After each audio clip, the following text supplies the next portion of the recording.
नमस्कार, मैं Apoorva Singh. Vibes of Bharat में आप सभी का फिर से एक बार स्वागत है। हम सब अभी दिल्ली के बहुत बड़े चेहरे, पूर्वांचल का बहुत बड़ा चेहरा, और आप सबको ये पता होना चाहिए कि 23 साल से बीजेपी में कार्यरत हैं, बीजेपी के प्रवक्ता रहे और सबसे बड़ी बात लॉयर हैं। और इनका जो जीवन परिचय है, दिल्ली यूनिवर्सिटी में बेस्ट यूनियन का अवार्ड मिला। और सबसे बड़ी बात यह है कि लक्ष्मी नगर जो सीट है, बीजेपी सबसे पहली बार आई और वो अभय वर्मा जी लेकर के आए। और 70 सीट में 8 सीट में 2020 में 1 सीट अभय वर्मा जी लेकर के आए। तो आइए मिलते हैं और जानते हैं कि कैसे आई सीट और इनका जीवन कैसा रहा। आपका बहुत बहुत स्वागत है हमारे वाइब्स ऑफ भारत में। बहुत बहुत धन्यवाद। सबसे पहला प्रश्न मेरा ये है आपसे कि आप ये बताइए कि 70 सीट में 8 जो सीट आई उसमें आप कैसे सफल रहे? देखिए, स्ट्रेटेजी क्या थी आपकी? बड़ा एक ऐसा सिचुएशन है कि इसका आंसर बहुत आराम से नहीं दिया जा सकता जी। क्योंकि जब मैं 2020 में चुनाव लड़ रहा था तो कहीं से भी ये मेरे को नहीं कहा जा रहा था कि आप जीत रहे हो।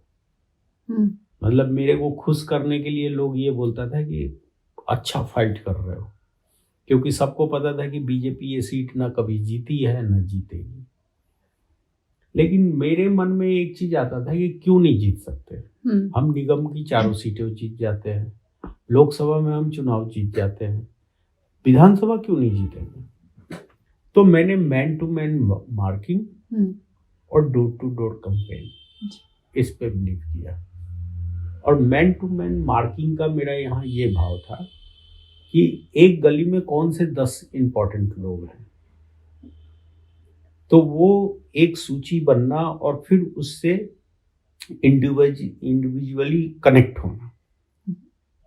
तो मेरे को आज भी याद है 2020 में लगभग 1800 लोग थे इस पूरे कंस्टिट्यूएंसी में, जिनको अगर हम टच करेंगे तो वो 50-100 वोट अच्छे से इधर से उधर कर सकते हैं। और इस 1800 लोगों में वो लोग नहीं जो पॉलिटिकली कहीं जुड़े हुए हैं, जो सामाजिक रूप से सक्रिय हैं, जिनका गली में इज्जत है, वो कुछ कहते हैं तो लोग सुनता है, लेकिन वो पॉलिटिक्स में नहीं है।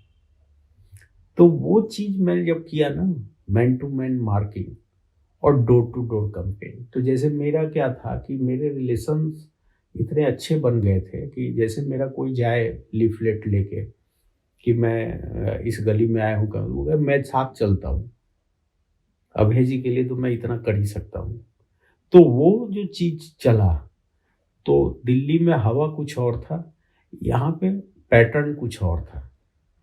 आप देखिए, झुग्गी में भाजपा जीत गई, जो झुग्गी कभी जीती नहीं थी। तो सबसे बड़ा रहस्य यही है कि man to man marking, door to door campaign. सबसे बड़ी बात जो मुझे अच्छी लगी आपकी, क्योंकि मैं भी पूर्वांचल से आती हूँ, आप पूर्वांचल प्रकोष्ठ के अध्यक्ष रहे हैं। हाँ। और कैसे आप पूर्वांचल प्रकोष्ठ को आपने मोर्चा कैसे बनाया? हुआ क्या कि जब प्रदेश के अंदर मीटिंग होता था तो कोई भी वृत्त निवेदन देना हुआ या कोई भी कार्यक्रम मिलना हुआ तो वो मोर्चा को मिलता था। प्रकोष्ठों को जैसे मोर्चा को महीने में एक कार्यक्रम मिल गया अपनी ताकत दिखाने का, अपना प्रतिभा दिखाने का, तो प्रकोष्ठ को 3 महीने में एक बार मिलता था। तो मैं बार बार सोचता था कि दिल्ली में इतनी बड़ी संख्या में पूर्वांचली हैं और उनको मैंने प्रकोष्ठ बना के रखा हुआ है। तो राष्ट्रीय अध्यक्ष जी थे उस समय, नितिन गडकरी जी, उनसे मेरी मुलाकात हुई। वो इंटरेस्टेड थे कि पूर्वांचल समाज भाजपा से कैसे जुड़े।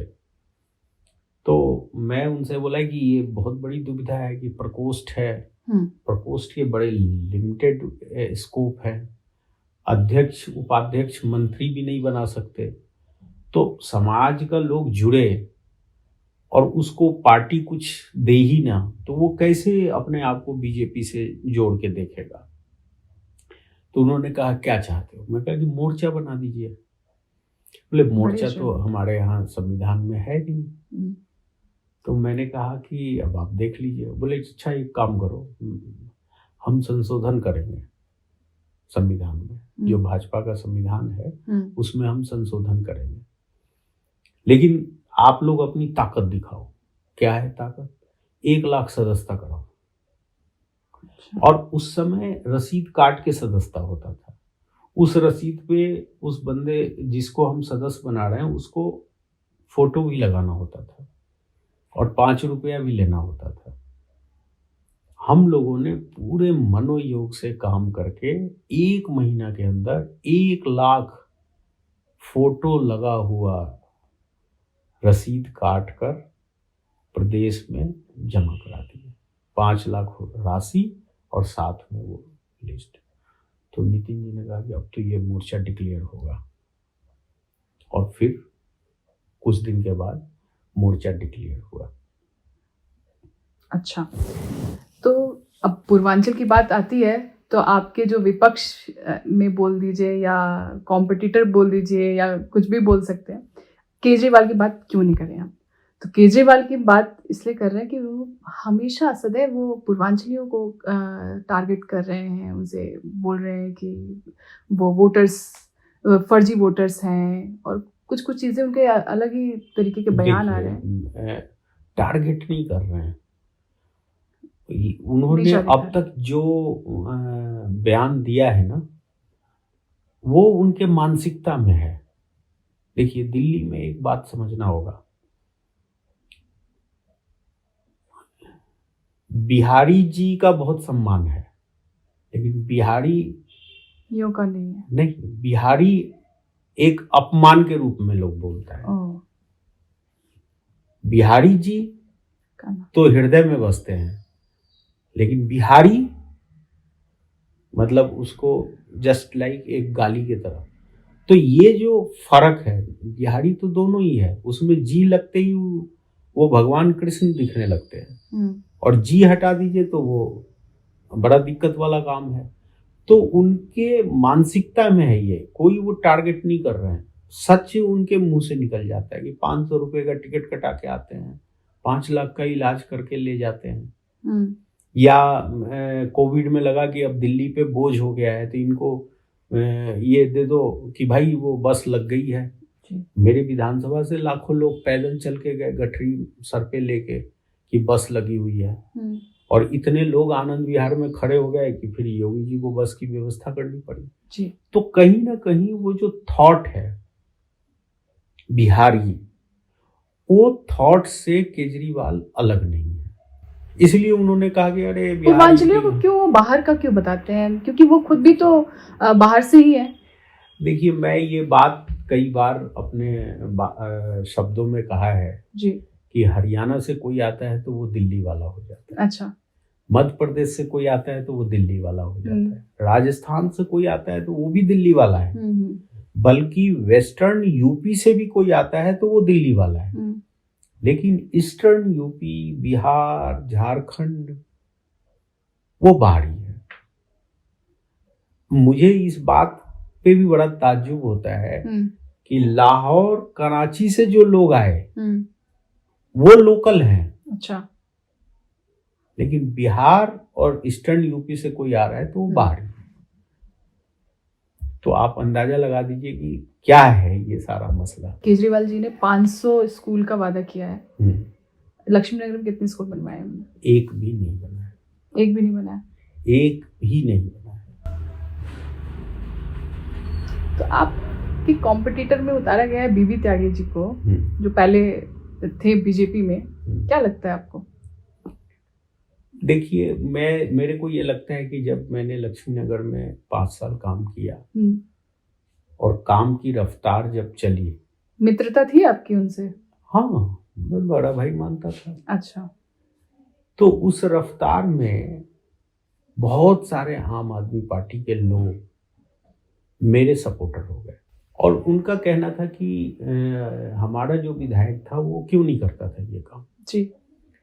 और वो हमें बताता था, वो जो इनका पुराना विधायक था वो आज हमारे साथ है। तो वो कहते थे कि उनकी निगेटिव राजनीति थी। वो कहते थे काम मत करो और दोष लगाओ मोदी जी पे। और मोदी जी कोई काम कर रहे हैं तो वहां धरना प्रदर्शन करके उस काम को रोको। तो इस कारण से यहाँ पे कैंडिडेट्स के अभाव हो गए, क्योंकि इनका जो कैंडिडेट था वो हमारे पार्टी में आ गया और ये बाहर से कुछ लोगों को यहाँ भेजे। मैं नाम नहीं ले रहा हूँ, लेकिन कई लोगों को जो इस विधानसभा में नहीं रहते थे लेकिन आके वो प्रचार प्रसार शुरू कर दिए। तो उनको लगा कि पार्टी उठ नहीं रही है, तो फिर उनको एक चेहरा चाहिए था। और जो बीबी त्यागी आप बता रहे हैं, हमारे यहाँ से 2 बार पार्षद रहे, 1 बार विधानसभा भी लड़े थे, तो चेहरा उनको मिला तो उन्होंने उनको ले लिया, पार्टी में टिकट दे दिया। एक संदेश क्या देना चाहेंगे उनको? मुझे लगता है कि उन्होंने अपने जीवन में बहुत बड़ी भूल की है, क्योंकि पार्टी ने उनको बहुत कुछ दिया है। और मतलब पार्टी का मतलब क्या है, माँ है, और माँ को ऐसे छोड़ के जाना और किसके पास जाना, जो मोदी जी को सुबह से शाम तक गाली देता है जी। तो मतलब आप मोदी जी जैसे व्यक्तित्व का, जिसके हम लोग सब फैन हैं, कायल हैं, पूरा देश उनके साथ चल रहा है और वो रोज मोदी जी को सुबह उठ के गाली देता है और आप उसका हाथ मजबूत करने के लिए चले गए, तो निश्चित रूप से मुझे लगता है कि बहुत बड़ी भूल किया। केजरीवाल जी के 10 साल के काम को कैसे देखते हैं आप? देखिए, 10 साल के काम का अगर ठीक से विवेचना किया जाए तो आज पीने के लिए साफ पानी नहीं मिल रहा है, सांस लेने के लिए साफ हवा नहीं मिल रहा है। यमुना इतनी गंदी हो गई, इतनी मैली हो गई, जो अब तक की सबसे मैली यमुना है। गलियां सब जगह टूटी फूटी पड़ी हुई है। पॉल्यूशन का एक बहुत बड़ा कारण है गलियों का डस्ट। नगर निगम में ये आए, 2.5 साल इनके होने जा रहे हैं, आज पूरी दिल्ली कूड़ा घर बनी हुई है। किसी भी रोड पे कहीं भी निकल जाइए, कॉर्नर पे इन्होंने छोटे छोटे डब्बे रख दिए हैं और उन डब्बों में लोग कूड़ा फेंकते हैं, रोड पे कूड़ा फेंकते हैं। वो एकदम एक बहुत ही भद्दा चेहरा दिल्ली का बन गया है। और सबसे बड़ी बात कि दिल्ली में अगर बारिश 3-4 घंटे हो जाए तो लोग डूब के मर 1 घंटे भी, मैं भी दिल्ली में ही रहती हूँ, तो पूरा पानी भर जाता है, बहुत लोग मर रहे हैं डूब अरे के। स्टूडेंट्स, वही तो मैं बता रहा हूँ कि डूब के बच्चे मर गए, करंट से कितने बच्चे मर गए। हाँ, तो मेरा ये कहना है कि कहीं ना कहीं दिल्ली बहुत ही विकट स्थिति में, जो प्रधानमंत्री जी ने कहा है ना, आपदा, निश्चित रूप से ये आपदा है कि पीने के लिए शुद्ध पानी नहीं मिल रहा, सांस लेने के लिए शुद्ध हवा नहीं मिल रहा है। तो दिल्ली बहुत विकट स्थिति में फंसी हुई है और निश्चित रूप से ये आपदा है। दिल्ली में एक बहुत बड़ी चीज चल रही है, महिलाओं को बहुत टारगेट किया जा रहा है। 2100 रुपए में को कैसे देखते हैं आप? क्या मतलब लगता है कि देंगे क्या केजरीवाल जी? देखिए, इस पे मेरा अलग दृष्टिकोण है जी। 2100 रुपया क्या देंगे, वो 1000 रुपया तो दे नहीं पाए, क्योंकि मैं तो विधानसभा का सदस्य हूँ और मुझे अच्छे से याद है कि मार्च में जब वो बजट आया था तो बजट में उन्होंने 1000 रुपये का अनाउंस किया था और उस अनाउंसमेंट के बाद एक खुशी की लहर महिलाओं में दौड़ी थी कि केजरीवाल जी 1000 रुपया देने वाले हैं। फिर उन्होंने बहाना बनाया कि लोकसभा चुनाव के बाद देंगे, पहले रजिस्ट्रेशन कराओ। लोकसभा चुनाव के दौरान खूब रजिस्ट्रेशन हुए और उसके बाद भी उन्होंने नहीं दिया और अब चुनाव से 1 महीना पहले उन्होंने डिक्लेयर किया कि अब ये हम 2100 देंगे। तो आपने 1000 दिए नहीं और 2100 देने का वादा कर दिया। ऐसे ही इन्होंने पंजाब में भी किया, 1000 रुपया देंगे, चुनाव के पहले इन्होंने कहा, दिया नहीं, और अब 2.5 साल हो गए, दिया नहीं। अब सवाल यह है कि जो व्यक्ति सरकार में है वो चुनाव के बाद देने की बात क्यों कर रहा है? सरकार में जो व्यक्ति है उसको तो तुरंत देना चाहिए। जैसे देवेंद्र फडणवीस जी और भाजपा शिवसेना की सरकार ने चुनाव से पहले घोषणा किया, दिया और चुनाव में गए। तो मुझे ये लगता है कि कहीं ना कहीं नहीं देना है और वोट भी लेना है, इसलिए ये अनाउंसमेंट कर दो। तो इनकी फ्री बीज काम करेगी? देखिए, अब क्या लगता है, जनता विश्वास करेगी इनके ऊपर? अब तो हमने 2500 देने की बात कही है, हम्म, और मुझे लगता है आपका अगला प्रश्न होगा कि वो दे नहीं सकते तो आप कैसे दे हाँ दोगे। वही। जी। मेरा ये कहना है कि उन्होंने पंजाब में कहा, दिया नहीं। दिल्ली में 1000 रुपया कहा, दिया नहीं। हमने महाराष्ट्र में कहा, दिया। हमने छत्तीसगढ़ में कहा, दिया। हमने मध्य प्रदेश में कहा, दिया। हमने हरियाणा में कहा, दिया। फर्क इतना ही है कि हम कोई घोषणा कैलकुलेट करके करते हैं, वो कोई घोषणा वोट के लिए करते हैं।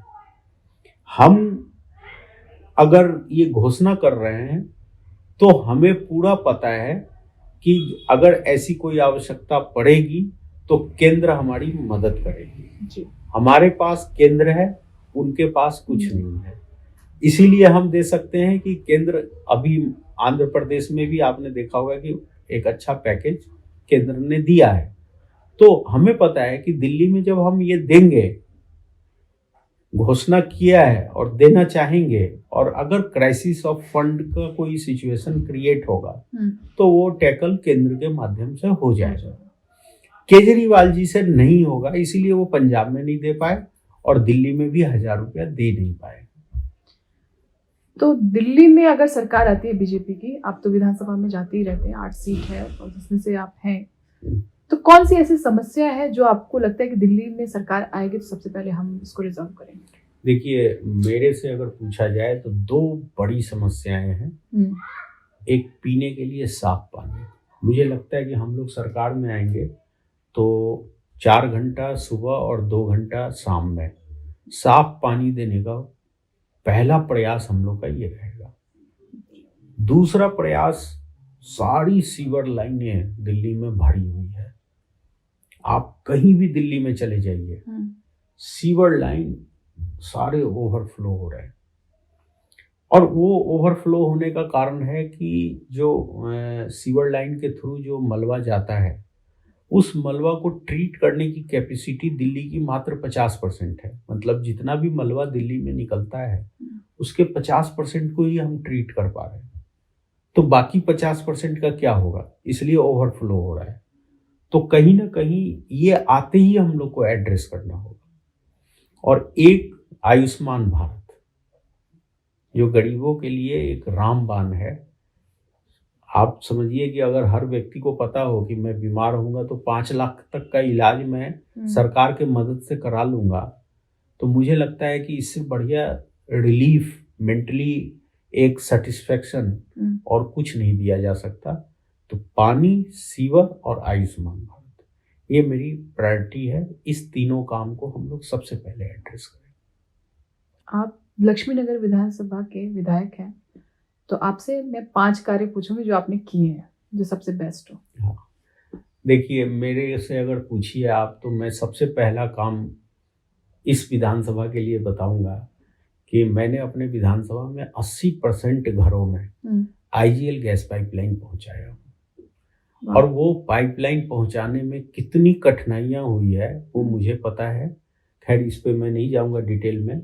मोदी जी का आशीर्वाद, केंद्र सरकार का सपोर्ट, इस काम को करने में मैं सफल हुआ। और आज देखिए उसका कितना फायदा लोगों को मिल रहा है। एक तो उनका बर्डन 50% कम हो गया।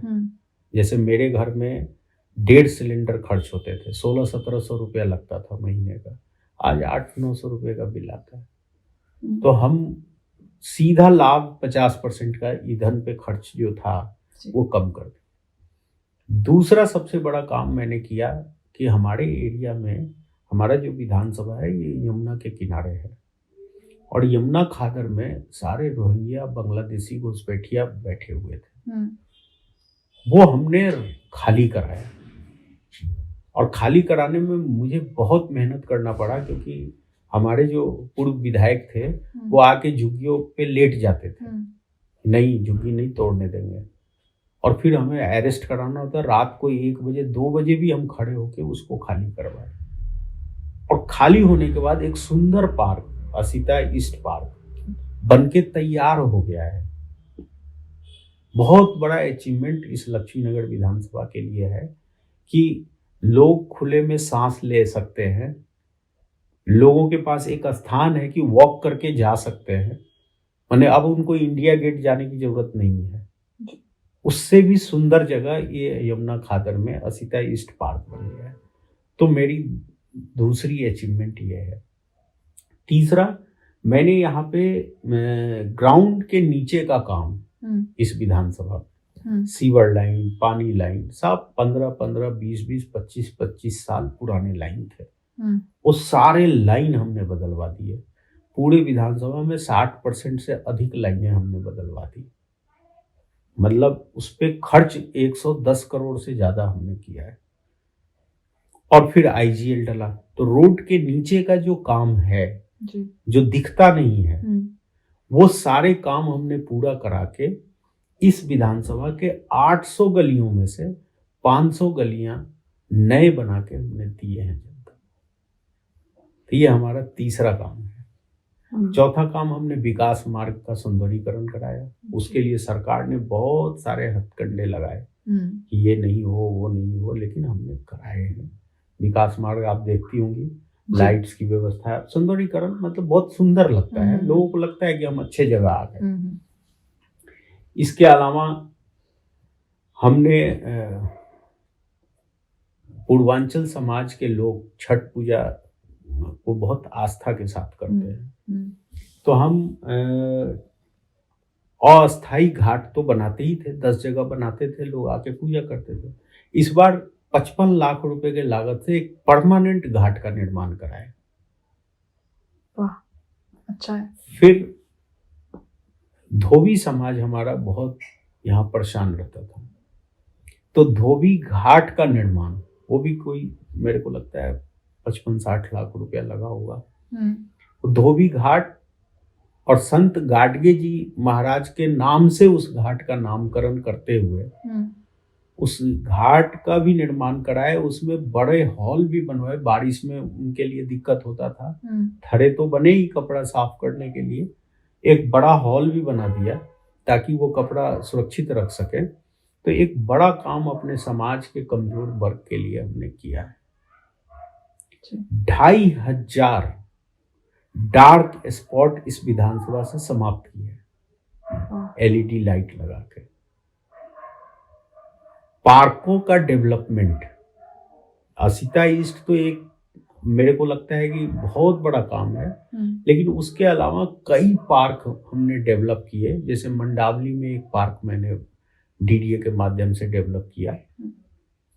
उस पार्क को आप देखिएगा तो आपको लगेगा ही नहीं कि मंडावली जैसी जगह में ऐसा पार्क। लैंडस्केपिंग भी है, वाटर बॉडी भी है, बच्चों के खेलने के झूले भी हैं, जिम भी है, वो छतरी भी लगवाया हूँ, ट्रैक बनाया हूँ लोगों के चलने के लिए, बड़े बुजुर्गों के बैठने के लिए शेड लगाए गए। तो बहुत सुंदर पार्क हमने मंडावली में डेवलप किया और उस डेवलपमेंट से लोगों में जबरदस्त उत्साह है इस चुनाव को लेकर। इसके अलावा और भी छोटे छोटे पार्क बनाए गए और बिजली का सप्लाई ठीक से हो तो बहुत जगह मैंने अंडरग्राउंड केबल डलवाए हैं। अच्छा। कम से कम 10 करोड़ रुपया बीएसीएस ने भी खर्च किए हैं यहाँ पे ट्रांसफार्मर का वो पावर बढ़ाने के लिए। बहुत सारे काम हमने, एक बड़ा काम मैंने और बताना मैं भूल गया जी, बोलिए। हमने यमुना खादर में ही एक यमुना बैंक मेट्रो स्टेशन है, उसके सामने के लैंड में कोई 20,000 पौधे लगाए। वो पौधे अब 4 साल में मेरे से भी बड़े हो गए हैं। लेकिन उस पौधे का लाभ क्या मिल रहा है, क्योंकि जब पौधा लगाए तो वो खाली जगह था, तो लोगों ने कहा ठीक है पौधा लग गया। उसका लाभ ये मिला कि दिल्ली में अगर AQI 450 है तो लक्ष्मीनगर में 350 रहता है। अच्छा, ये बात है। हाँ, तो काम बहुत हुए हैं। जैसे मैंने कूड़ा घर समाप्त कर दिया। हाँ। आज लक्ष्मीनगर विधानसभा में एक भी कूड़ा घर नहीं है जी। सब जगह कॉम्पैक्टर लग गया। तो काम अगर गिनती अच्छा, करें- आने के बाद क्या 2 काम बताइए जो आपने सोचा? आने के बाद देखिए काम तो बहुत करने हैं, लेकिन अगर आपने 2 स्पेसिफिक पूछा है तो एक ट्रैफिक कंजेशन विकास मार्ग पे, अच्छा, उसको समाप्त करना है। और उसके लिए दिल्ली ट्रैफिक पुलिस से बहुत डिटेल बात हुई है, पीडब्ल्यूडी के साथ भी मीटिंग्स हुए हैं और उसमें उन्होंने सुझाव दिया है कि ये रेड लाइट खत्म करने होंगे। अच्छा, तो विकास मार्ग पे सारे रेड लाइट को खत्म कर नोएडा के तर्ज पे यू टर्न, ओके, ये एक काम मेरे को करना है, क्योंकि मुझे भी अपने घर पहुंचने में जी, लक्ष्मी नगर मेट्रो स्टेशन से घर आने में 20 मिनट 25 मिनट लग जाता है। जी, तो ये करना ही है, क्योंकि इसकी शुरुआत मैं कर चुका हूँ, तो इसलिए मुझे उम्मीद है कि ये हो जाएगा। दोनों की तरफ से कंसेंट है और वो ट्रायल बेसिस पे अभी प्रीत विहार के पास कोशिश कर रहे हैं। अच्छा, इस तरह से तो मुझे लगता है कि ये ट्रायल सक्सेस होगा और इसको हम इम्प्लीमेंट इस विकास मार्ग पे करेंगे। दूसरा मेरा लक्ष्य है कि हमारा बहुत कंजेस्टेड एरिया है और कंजेस्टेड एरिया के कारण यहाँ से बहुत सारे लोग शिफ्ट कर रहे हैं। अच्छा, क्योंकि उनके पास बड़ी बड़ी गाड़ियां हैं, गाड़ी लगाने के लिए पार्किंग नहीं है। तो मैंने 3 स्थान सेलेक्ट किए हैं मल्टी लेवल पार्किंग के लिए। एक है ललिता पार्क, एक है कार बाजार और तीसरा है गणेश चौक। इन तीनों स्थान का सर्वे हो गया है, मेरा और डीडीए अधिकारियों के साथ दौरा हो गया, सर्वे हो गया, उसकी जियो मैपिंग हो गई, एमसीडी वर्चुअली तैयार भी हो गया कि हाँ हम तैयार हैं, हम मल्टी लेवल पार्किंग बनाएंगे। डीडीए भी तैयार होगी कि ठीक है हम अपना जमीन आपको देंगे। लेकिन बीच में एमसीडी में गवर्नमेंट बदल गई, गवर्नमेंट बदलने के बाद वो फाइल फिर ठप हो गई। तो मुझे लगता है कि सरकार अगर हमारी बन जाएगी तो हम पीडब्ल्यूडी के रोड के पास बनना है, पीडब्ल्यूडी को तैयार करके हम मल्टी लेवल पार्किंग कम से कम 3 में से 2 बनाने में कामयाब होंगे। थोड़ा कंट्रोवर्शियल हो जाएगा। आप जो ईवीएम के लिए जो रोते रहते हैं, अब आप सोचिए कि 70 सीट में 67 कितना आया था उन लोगों को, 62 आया था। अब क्यों रोते रहते हैं ईवीएम के लिए वो केजरीवाल जी और आम आदमी पार्टी? इनकी पॉलिटिक्स बताता हूँ, बहुत करीब से मैं इनको वॉच कर रहा हूँ। ये जब इनको लगता है ना कि हम चुनाव हार रहे हैं तो ये पहले से प्लॉट बनाना शुरू कर देते हैं कि भाई अगर हारेंगे तो जनता को फेस सेविंग कैसे करेंगे। तो वो कहानी बना के रखते हैं और उसका वो लिख देते हैं पहले ही स्टार्टिंग, मतलब ट्रेलर पहले दिखा देते हैं ताकि पिक्चर बाद में दिखा सके। अब जैसे अभी दिल्ली में क्या हो रहा है, अभी ईवीएम का चर्चा नहीं हो रहा है, और जगह तो ईवीएम का होता है, यहाँ पे चर्चा हो रहा है कि हमने बोगस वोट बनवा दिया।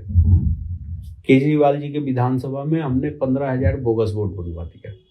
ये सिर्फ इसलिए इस बात, ये नैरेटिव बनाया जा रहा है इस बात के लिए कि कल को रिजल्ट निगेटिव हुआ तो हम कह देंगे कि इलेक्शन कमीशन इन्होंने सेट कर रखा था, इलेक्शन कमीशन के माध्यम से इन्होंने बोगस वोट बनवा लिए, हमारे वोट कटवा दिए, इसलिए हम चुनाव हार गए। लिक्वर एक बहुत बड़ा कंट्रोवर्शियल मुद्दा रहा है जिसमें लोग जेल भी गए, बहुत सारा चीज हुआ। देखिए तो उस पे क्या शराब नीति इनका इतना खतरनाक था, क्योंकि हम तो विधानसभा में सदस्य थे और जब ये पॉलिसी लेके आए थे तो हाउस में डिबेट हुआ था और मेरे को अच्छे से याद है कि मनीष सिसोदिया जी ने कहा कि ये पॉलिसी हमारा ऐसा आ रहा है कि भाजपा वालों की दुकान बंद हो जाएगी। अच्छा, इन्होंने ठेकेदारी प्रथा बना के ये अपने घरों में नोट भर रहे हैं, इसलिए इनको दर्द हो रहा है, इसलिए ये हल्ला कर रहे हैं क्योंकि इनकी दुकानें बंद हो रही है। और उन्होंने सपना दिखाया कि 10,000 करोड़ रुपया हमारा इनकम होगा, बहुत सारा लूप फॉल है इसके अंदर। और हम भी सोच रहे थे कि 6,000 6,500 करोड़ कमाने वाली सरकार ऐसी क्या पॉलिसी बना रही है कि 10,000 करोड़ इनकम हो जाएगा। लेकिन मेरा हाउस का आप वो देखिए, हुआ क्या कि जब इन्होंने पॉलिसी बनाया तो जम के इन्होंने लूट मचाया। और मैं 1 मिनट लूंगा, क्या लूट मचाया इन्होंने क्या किया, जोन में बांट दिया दिल्ली को। अच्छा। 30, 32, 36 जोन बना दिए और सबको अलग अलग कॉन्ट्रैक्ट दे दिया और एक अमाउंट फिक्स कर दिया। जैसे मान लीजिए कि तुम एक जोन लोगे तो तुम्हें 1 करोड़ तो देना ही देना है। अच्छा। और तुम जितना मर्जी शराब बेचो, कोई दिक्कत नहीं है। एक लिमिट के बाद, मतलब मान लीजिए कि 100 लीटर के बाद बाकी जो बेचोगे आप, तो उसका हम तुमसे 2% या 5% कमीशन गवर्नमेंट के तरफ से लेंगे। अब हुआ क्या, एक व्यक्ति आया, 1 करोड़ में एक जोन खरीदा और एक क्लाउज लगा दिया कि मैन्युफैक्चरर, स्टॉकिस्ट और रिटेलर तीनों आप बन सकते हो। अच्छा। तो एक जो मैन्युफैक्चरर है वो आया, एक जोन खरीदा और वो दुकान खोल के बैठ गया। तो जैसे एक शराब की बोतल अगर 100 रुपए की बन रही है तो रिटेलर के पास आते आते वो 200 का हो जाता है। लेकिन अब मैन्युफैक्चरर ही आके बेच रहा है तो वो बीच का जो 100 रुपया है वो तो बच गया उसका। और फिर उसने क्या किया कि 100 रुपया बच गया तो उसने एक पे एक फ्री कर दिया। तो उसको तो प्रॉफिट 100 पे ही हो रहा है। अब एक पे एक फ्री किया और जोन पे इतना शराब बिकने लगा कि जो रिटेलर थे या जो स्टॉकिस्ट थे वो जोन खरीद ही नहीं पाए, क्योंकि वो बोले हम तो इससे कंपटीशन कर नहीं पाएंगे, हमें तो ये शराब ही देगा 150 रुपए का, तो हम एक पे एक फ्री देंगे नहीं। तो वो लाइसेंस फी 36 जोन बिके ही नहीं सरकार के। अच्छा। और एक ही माने 5-10 जोन बिके और उसी 5-10 जोन से पूरे दिल्ली के लोग शराब पीने लगे। तो उनका सेल भी बढ़ गया, यूपी के लोग भी आ गए, हरियाणा के भी लोग आ गए और वो पूरा घालमेल इतना हो गया कि जितना शराब बिका उसके हिसाब से सरकार का इनकम पुराने पॉलिसी के हिसाब से पता नहीं कई हजार करोड़ होना चाहिए था। मेरे को लगता है 16-17 हजार करोड़ पुराने पॉलिसी के, और नए के हिसाब से मात्र 5,000 या 5200 करोड़ थे। तो इतना बड़ा घोटाला, अंडर टेबल डील, ऐसे ही कोर्ट इनको अंदर रखी इतने दिन, क्योंकि इसमें सीधा सीधा सरकार के खजाने पे चूना लगाया गया और पॉलिसी शराब नीति को इतना इजी कर दिया गया कि घर घर में दुकान खोलने की तैयारी थी। अच्छा। हाँ, बाप रे। तो इसलिए शराब नीति तो इनका बहुत डैमेज किया है दिल्ली को और सरकार का बहुत पैसा बर्बाद हुआ है। इसलिए तो सीएजी रिपोर्ट नहीं ला रहे, रिपोर्ट में ये सारी बात आएगी, क्योंकि मैंने कैलकुलेशन जब सरकार से मैंने लिखी थी, ये कैलकुलेशन है मेरे पास सरकार का, इतने 1000 लीटर दारू बिके, उससे इतने फायदे हुए। अगर यही शराब पुरानी नीति के हिसाब से बिकता तो इतना पैसा मिलता। तो वो डिफरेंस भी दिया हुआ है इन्होंने। और अब एक वन लाइनर पे आते हैं, ठीक है। अरविंद केजरीवाल के लिए 2 शब्द बोलिए। Bluff master. प्रधानमंत्री नरेंद्र मोदी जी इंस्पिरेशन देते हैं। लक्ष्मी नगर मेरा जान है। दिल्ली दिल्ली के लिए बहुत कुछ करना है। पूर्वांचली समाज के मान सम्मान और राजनीतिक, सांस्कृतिक और आर्थिक विकास कैसे हो और उसको दिल्ली से जोड़ के कैसे देखें जी, उस पर काम करेंगे। बहुत बहुत धन्यवाद। वाइब्स ऑफ भारत में आपने बहुत अच्छे से, जो भी मेरे प्रश्न रहे, बहुत अच्छे से आपने सबका अच्छे से रिप्लाई दिया और हम जीतने के बाद भी फिर एक बार करेंगे आपके साथ इंटरव्यू। धन्यवाद। Thank you.